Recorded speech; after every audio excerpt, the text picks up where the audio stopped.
বাংলাদেশের অনুশীলনে তাসকিন বোলিং করছেন, নিঃসন্দেহে স্বস্তির একটা দৃশ্য। হবে নাই বা কেন? সাম্প্রতিক সময়ে বাংলাদেশ ক্রিকেটের এত হতাশার মধ্যেও স্বল্প আনন্দের খোরাক তাসকিনদের বলই উপহার দেয়। তাই জিম্বাবুয়ের বিপক্ষে সিরিজে তাসকিনের ছিটকে যাওয়াটা বেশ বড় দুঃসংবাদই ছিল বাংলাদেশ দলের জন্য।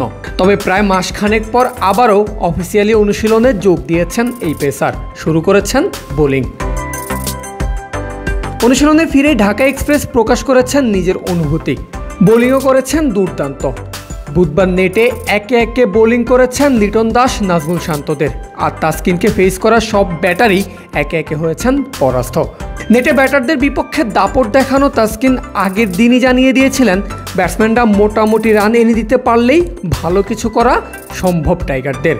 বুঝাই যাচ্ছে বাংলাদেশের বোলিং বিভাগ নিয়ে কতটা উচ্চাকাঙ্ক্ষী তাসকিন আহমেদ। আর সাহস নিয়ে এই কথা বলার মতো বোলিং ফিগার আছেও তাসকিনদের।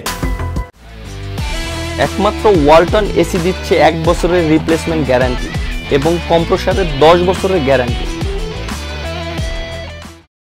সর্বশেষ জিম্বাবুয়ে সিরিজে ঢাকা এক্সপ্রেস বল করেছেন 4 ম্যাচে, যেখান থেকে তুলে নিয়েছেন 8 উইকেট। আর বোলিং ছাড়াও বিশ্বকাপে আরও একটা বড় দায়িত্ব আছে তাসকিনের কাঁধে। টাইগারদের ভাইস ক্যাপ্টেন তিনি। তাই শুধুমাত্র 4 ওভার বোলিং করেই নয়, আমেরিকার বিপক্ষে সিরিজ হেরে মানসিকভাবে পিছিয়ে থাকা দলকে চাঙ্গা করার ভারও পড়বে তার উপর।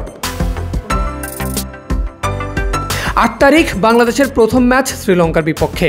ঘরের মাঠে লঙ্কানদের বিপক্ষে সর্বশেষ সিরিজে নিজের আমলনামাটা খুব একটা সুখকর নয় এই পেসারের। 20 ওভারি ক্রিকেটের 3 ম্যাচে নিয়েছেন 4 উইকেট। তবে রান বিলিয়েছেন 40, 38 এবং 25 করে।